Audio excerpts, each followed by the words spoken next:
Welcome to This Week in Taiwan. I'm Iris Xu. Every Saturday, we break down the biggest stories making headlines across the country. From politics and policy to culture and the unexpected. Whether you are tuning in from Taipei or halfway around the world, we've got you covered with what you need to know to stay in the loop. Taiwan is home to 23 million people, and you might think what happens on this small island doesn't affect you. But in reality, it is quite the contrary. From geopolitics to global supply chains, Taiwan is more connected to your life than you might expect. So let's get into this week's news and see just how interconnected we really are.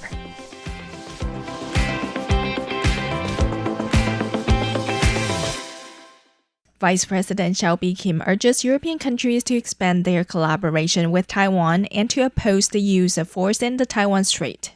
Hsiao addressed the annual summit of the Inter-Parliamentary Alliance on China, or IPAC, at the European Parliament in Brussels on Friday. It is the first time a sitting Taiwanese vice president has appeared at the European Parliament. IPAC is an international interparliamentary group focused on relations with China. At the summit, Hsiao told the IPAC members that she hopes to build trusted supply chains, expand dialogues on AI and digital cooperation, and invest in talent for democratic innovations with the European partners to establish the standards and norms of the next technological era. The vice president says Taiwan is ready to work with Europe on sharing best practices in defense, cybersecurity, infrastructure, disaster relief, sheltering, counter-disinformation, and civil readiness.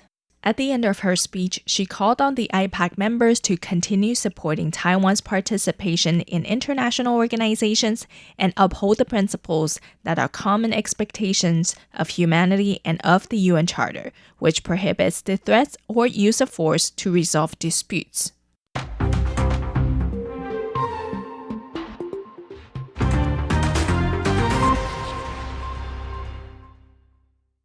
Vice President Hsiao Bi-khim returned to Taiwan on Sunday after a rare appearance before the Inter-Parliamentary Alliance on China in Brussels, where she spoke about Taiwan's resilience and international role. Hsiao said it was an honor to share Taiwan's importance and responsibilities with longtime supporters in the European Parliament, describing the speech as both emotional and significant. Footage from the event showed Hsiao engaging warmly with the two alliance co-chairs from the European Parliament and exchanging gifts, marking what observers called an uncommon diplomatic achievement. President Lai Ching-te thanked the alliance for the invitation, pledging that Taiwan will stand firmly with Europe and like-minded partners in defending democracy. Officials said Lai personally oversaw preparations for the trip, which remained confidential for security reasons until Hsiao arrived in Brussels. We have never ever backed down because we believe the people of Taiwan, like citizens of the world, deserve opportunities to participate in the international community, Hsiao said. International media described her trip as a rare move in Taiwan's European diplomacy. The AP noted, following a near incident in the Czech Republic involving a car following her, secrecy was necessary due to high security concerns. Reuters called it a bold effort to expand outreach, while Bloomberg said her speech helped strengthen global recognition for Taiwan. Hsiao returned home to Taiwan and immediately resumed her duties, serving Taiwan with enthusiasm at home and abroad. Phyllis Koski for RTI News.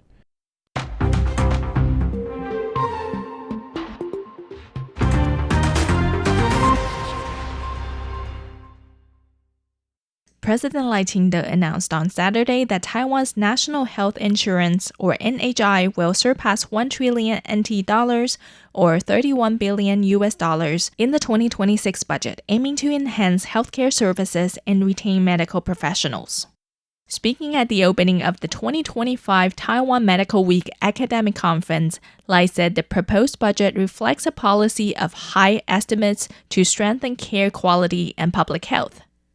Lai said the higher projection allows hospitals to improve equipment and training without sacrificing quality for profit.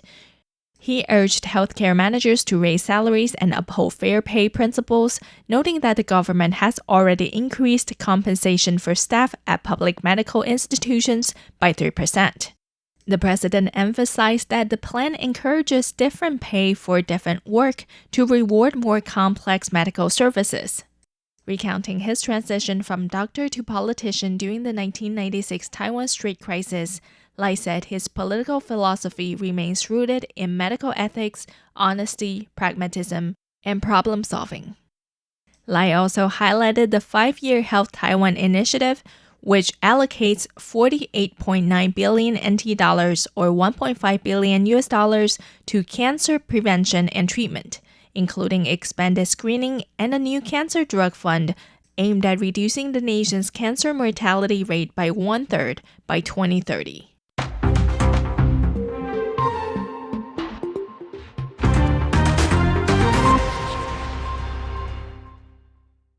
KMT legislator Lai Shyh-bao questioned the slow progress of Taiwan-U.S. tariff negotiations, but Premier Cho Jung-tai responded that both sides are continuing discussions and that talks have entered their final stage.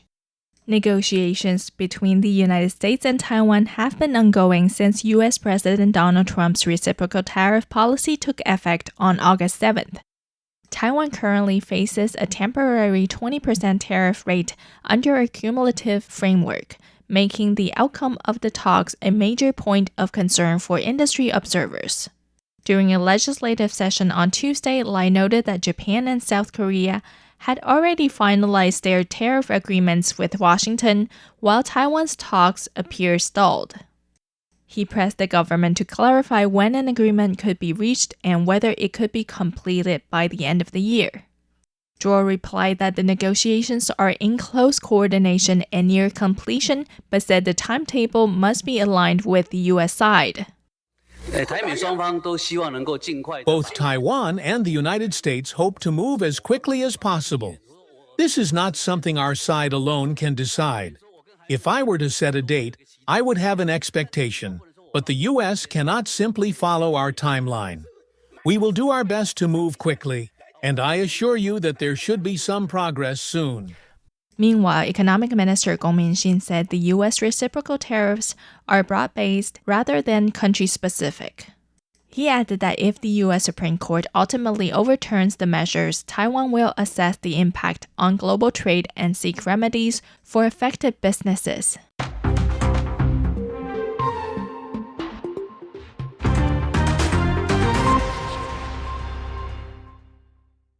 The U.S. Congress has again supported inviting Taiwan to join the Rim of the Pacific exercise, RIMPAC, through the National Defense Authorization Act, NDAA. Representative Adam Smith, the top Democrat on the House Armed Services Committee, said such an invitation signals to Beijing that not only the United States, but regional partners would jointly back Taiwan's efforts to strengthen its self-defense. Smith reiterated the point at a recent Atlantic Council forum in Washington, saying RIMPAC's multinational structure and integrated combat platforms help bolster allied cooperation and demonstrate deterrence. The exercise, led by the United States since 1971, reached an unprecedented scale in 2024, with 29 participating nations. China, however, has not been invited since 2018. In October, the Senate's updated NDAA strongly recommended that the Department of Defense invite Taiwan, requiring the Pentagon to provide Congress with an explanation if it decides otherwise. The legislation also encourages joint U.S.-Taiwan weapons development and production, a measure aimed at reinforcing Taiwan's defense capability while expanding U.S. manufacturing capacity. Smith said the global security environment is changing rapidly and that U.S. defense acquisition must accelerate to match advances in cybersecurity, unmanned systems, and counter-drone technologies. He warned that lengthy procurement cycles are no longer viable. To address the challenge, the House Armed Services Committee has held multiple hearings with traditional and emerging defense firms, including sessions in Silicon Valley.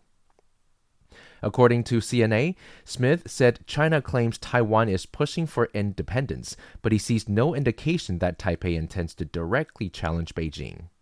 He said China amplifies independent sentiments to justify its hardline behavior and argued that reducing military pressure on Taiwan could reopen discussions on arms sales.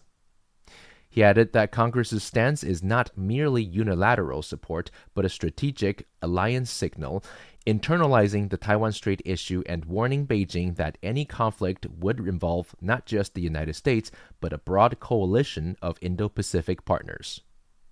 Joey Chow for RTI News.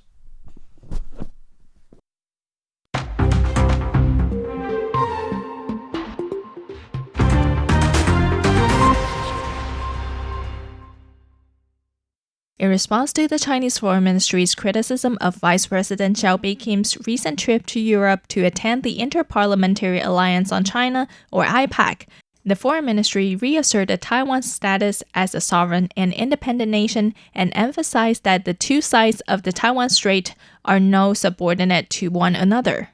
In an interview with a Yahoo TV program this Wednesday, Foreign Minister Lin Jialong said the Vice President was invited to Europe to speak at the IPAC annual summit in Brussels. He said that this demonstrates Europe's growing support for and recognition of Taiwan, stressing that China has no right to interfere. Lin noted that while Hsiao's visit might subject European countries to Chinese pressure, the event reflected a shared responsibility among partners. Because IPAC is based in the United Kingdom and the meeting was held at the European Parliament, EU and Belgian approval was needed for Hsiao's participation. He said this shows how Europe is creating new space for engagement with Taiwan despite possible security concerns. On Taiwan's side, Lin said Beijing might react irrationally and impose sanctions, but that a contingency plan is in place for all scenarios. Our plans cover Vice President Hsiao's return with contingencies for any follow-up, including worst cases. We don't expect escalation, as expanding the conflict wouldn't benefit Beijing. They'll probably just complain a bit. The ministry strongly refuted and condemned Chinese Foreign Ministry spokespeople describing Hsiao's trip along with former President Tsai Ing-wen's participation at the Berlin Freedom Conference as furtive visits. They stressed that China's aggressive suppression of Taiwan not only harms cross-strait relations, but also exposes its authoritarian nature to the international community. And that's it for This Week in Taiwan. Until next time.